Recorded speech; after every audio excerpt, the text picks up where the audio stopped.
가족이 만든 회사를 자녀에게 물려주는 게 단순한 상속일까요? 자산 가치가 올라가면 세금도 기하급수적으로 올라가고 또 현금이 부족하면 회사를 유지할 수조차 없는데 특히 중소기업 대표님들에게는 생존의 문제입니다. 오늘은 세금 절세 전략, 사전 준비까지 세무사의 시선으로 가업승계를 들여다보겠습니다. 오늘 최하영 고경민 세무사님 나오셨습니다. 안녕하세요. 안녕하세요.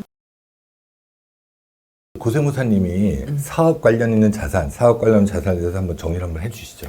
네, 저희가 이제 자주 질문받는 것만 말씀드리면 회사에 돈을 많이 모아두셨어요. 만약에 이게 보통예금으로 있다. 그러면 5년 내의 이 보통예금과 현금의 이 평균 잔액을 계산을 해서요. 그 평균 잔액의 200%를 초과하는 거는 과다보유 현금으로 사업무관 자산으로 바로, 그러니까 사업무관 자산으로 보고 있어요. 만약에 이제 정기예금에 가입을 했다. 그러면 정기예금도 만기가 3개월을 초과하는 정기예금에 대해서는 또 사업무관 자산으로 바로 그거는 5년 평균 따지지 않고 바로 사업무관 자산. 그걸 많이 모르시더라고요.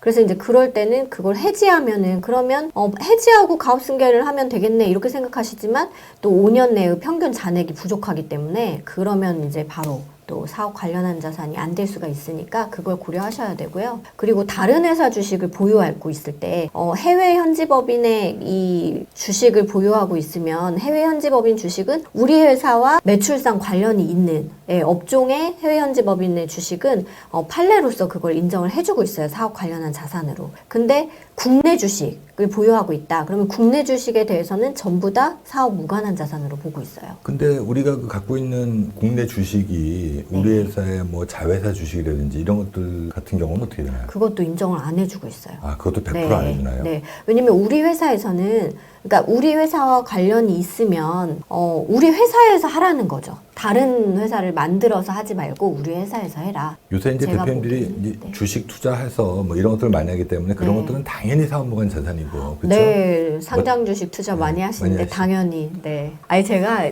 이제 이건 조금 이제 예, 사담인데 예. 저희가 주식 평가를 많이 해보면 예. 뭐 이제 미국 주식 가지고 있는 회사들이 굉장히 많이 주식이 올라서 평가가 막 과대평가되고 이랬었거든요.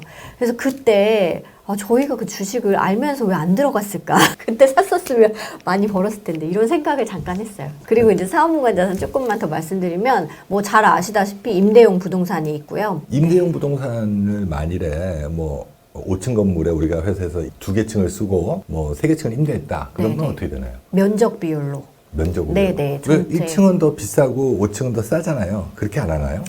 일단은 시가를 산정을 하니까 면적 비율로 해서 이제 안분을 하는데요. 뭐 1, 2층 그렇게 만약 호실이 이렇게 구분되어 있다. 그래서 그런 시가가 있다고 하면 반영이 돼야 되겠죠. 그러면 이제 과다보유 현금, 두 번째는 임대용 부동산. 네. 또 다른 게 뭐가 있을까요? 아, 참 주식 얘기하셨네요. 네, 세 가지 주식, 주식. 예. 임대용 부동산 뭐 이런 보험 거. 상품 이런 거. 보험 상품. 네네. 아, 보험 상품도 네네. 사업무관 자산. 네. 경영인 정기보험은 해당이 안 되시지만 경영정기는 조심보험은 해당이 되시죠. 왜냐면 이제 경영 정기보험은 비용으로 비용 처리. 빠졌기 때문에 자산에 없으니까 이제 해당이 안 되시고요. 종신보험 같은 경우에는 이제 장기 투자 자산으로 계정이 있기 때문에 그건 당연히 해당이 되세요. 그거 외에도 좀 많은데 어쨌든 이거를 잘 모르셔서 특히 이제 정기예금을 많이 모르셔서 그걸 많이 상담을 해드렸어요. 저번에 왔던 대표님도 해외 투자 주식을 많이 갖고 있었으면 사무관 자산 비율을 봤더니 57%인가 해서 정리한 다음에 오신다고.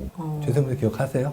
아니 잘 기억이 안 나네요. 하도 많이 상담해가지고. 그때 막 물어보고 아들하고 같이 왔었잖아요. 상장 미국 주식. 맞다. 기억이 나네요. 네, 맞아. 네. 예. 미국 주식 갖고 미국 주식. 계시나 봐요. 네, 뭐, 여기 가까이 있으신 분이 예. 있어요. 맞아요. 그래서 뭐 다 될 줄 알고 오셨는데 그 주식을 너무 많이 갖고 있어서는 업무무관 비율이 엄청 너무 높아가지고. 많았어요. 예. 그래서 정리한다. 뭐 맞아. 네, 이제 하실 수 있으면 이제 이건 딴 얘기지만 하실 수 있으면 정기예금을 이제 해지하시고 돈이 많은 상태에서 우리가 쓰는 그런 이제 부동산 사업 관련한 부동산을 취득을 하시든지 아니면 이 돈을 좀 우리가 쓰는 또 전략으로 개인 자산화를 좀 하시든지 이렇게 하실 수 있고요. 그리고 이제 뭐 임대용 부동산 같은 경우는 임대를 좀 이제 계약이 끝나는 시점에 잠깐 우리가 쓰면서 이제 그거를 또 가업승계 증여특례를 그 시기에 좀 하실 수도 있고요.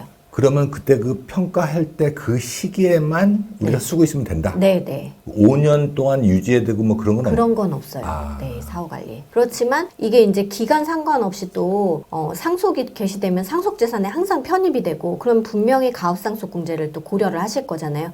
그때는 또 사후문관 자산을 그때 당시 비율로 다시 산정을 하게 돼 있어요. 그러니까 그때 임대가 있으면 이제 그때는 좀 세금을 많이 내셔야겠죠. 자, 그러면 이 정도로 넘어가고 그다음에 세 번째는 돈이잖아요. 자산이고. 네네. 이 자산을 이전하는 방법과 전략에 대해서 특히 이제 부동산 기업의 지분, 뭐 주식이죠. 이런 것들에 대해서 좀 말씀해 주시죠. 부동산을 효율적으로 이전하는 방법, 어떻게 보면 이제 부동산 임대사업자분들이 가장 관심이 많은 분야이긴 하거든요. 근데 이제 그렇게 되면 개인 부동산을 이제 그냥 갖고 계시면 이제 아시다시피 이제 임대업은 어떤 승계를 지원하는 제도 자체가 없으세요. 그러면은 일반적으로 그냥 상속 당시 감정평가 한 금액으로 해가지고 그냥 산정돼서 그냥 승계가 다 이루어지는 거거든요. 세금 다 내시고 개인 상속세를 법인세로 바꾸면서 조금 낮춰서 하실 수 있는 것들이 있는데 개인 부동산을 법인으로 전환하셔가지고 부동산 임대법인을 만든 다음에 활용하실 수 있는 그런 방법들로 좀 개인 상속세를 법인세를 낮추는 그런 것들 좀 활용하실 수 있으시고요. 뭐 계속 이제 말씀드렸지만 개인으로 그냥 가만히 있으시다가 상속이 한 번 발생하면 전체 금액에 대해서 한 번 그냥 세금을 왕창 내시잖아요. 50%. 근데 그게 아니라 10년 뭐 이런 식으로 꾸준히 쪼개가지고 단계적으로 증여를 하시게 되면 10년마다 계속 반복적으로 생기는 뭐 증여공제 이런 배우자 공제들이 있으시기 때문에 그걸 또 좀 절대적으로 활용하시는 것도 어떻게 보면 효율적인 관리에 해당되십니다. 그래서 그렇게 하는 방법들이 좀 있으시고요. 예, 예. 부쩍 요새 들어서 상담하다 보면 이제 1세대 분 말고 2세대 분이 찾아와서 우리 아버지가 이런 거 하나도 안 하고 나 상속세 엄청 냈다. 네. 그래서 나는 절대 이렇게 안 하겠다. 이렇게 하고 오시는 대표님들 많으시잖아요. 네. 사전에 좀 하겠다. 네. 뭐 40대 초반 대표님들도 상속받은 다음에 자기가 내봤기 때문에 그걸 너무 잘하셔서 그런 것들이 많은 것 같더라고요. 예전에도 한번 말씀드렸지만 저희 고객분 중에 또 있으세요. 300억 정도 되시는 거를 아버님이 80세 넘어서 돌아가셨는데 사전에 준 게 하나도 없어서 본인이 그거를 한 번에 다세금을 맞으시고 그 해에 이제 그 감정평가 할 수 있게끔 받겠던 그 해에 그게 또 해당이 돼서 자기가 1호로 그 감정평가 돼서 한 30억 더 내셨다고 하거든요. 거의 100억 정도 내신 것 같더라고요.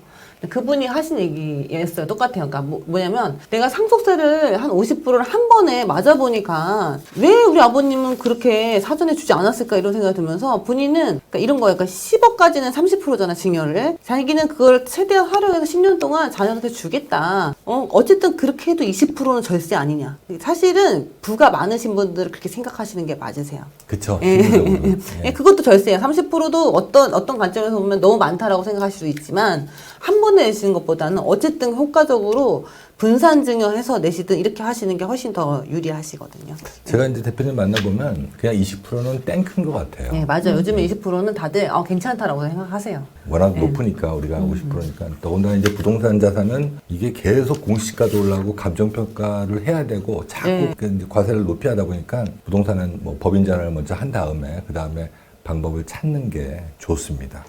뭐 최근에 또 이제 부동산 관련 또 이슈라고 하면 과거에는 이제 부동산 가다보유 법인만 과세관청이 감평을 할 수 있게끔 그렇게 된 것들이 최근에는 사무처리 규정 안에 들어가서 올해 6월 11일부터인가 아마 그게 제가 시행되는 걸로 알고 있는데요. 부동산 가다보유 법인이 아니더라도 그 차액이 아마 이제 5% 10억이 10억. 네. 10억이었어요. 그 정도 차이가 나게 되면 그냥 가세관청이 그냥 하겠다. 해도 이제 납세자 입장에서는 어떻게 할 수가 없는 거예요. 그렇게 이제 법이 개정되는 걸로 그렇게 나와 있습니다. 실무를 또 하는 입장에서는 그러면 이제 그런 것들 다 고려해야 되는 거예요. 예전에는 부동산 가다보유 법인만 감평을 저희가 고려하면 어쨌든 간에 되게 많이 올라가요, 가치가. 근데 이제는 그게 부동산 가다보유 법인이 아니더라도 감평을 받는 걸 시대 차익이 과거 장부가액하고 현재 감평가액이 너무 많이 차이 나면 그거는 해서하는 것이 나중에 추징 당하지 않는 방법이 되는 거니까 이제 그런 부분도 세세하게 잘 고려해서 진행하셔야 되는 부분이에요. 좀 안전하게 우리는 하잖아요. 뭐 어제 오신 대표님도 뭐 자사주로 뭐 왕창한 다음에 뭐 차명 주식을 자사로 왕창한 다음에 뭐 이렇게 듣고 나 저렇게 어떻게 하지? 나 사실 그런 생각을 하거든요. 이거 주책임을 누가 지을까? 그냥 자사주 하는 거를 너무 우습게 생각하고 또 그냥 소각하는 걸 너무 우습게 생각하고 내 재산의 90%를 자사주 하고 나머지 10%에 대해서 상속금만 내겠다. 이거는 제가 보기에는 아닌 것 같은데.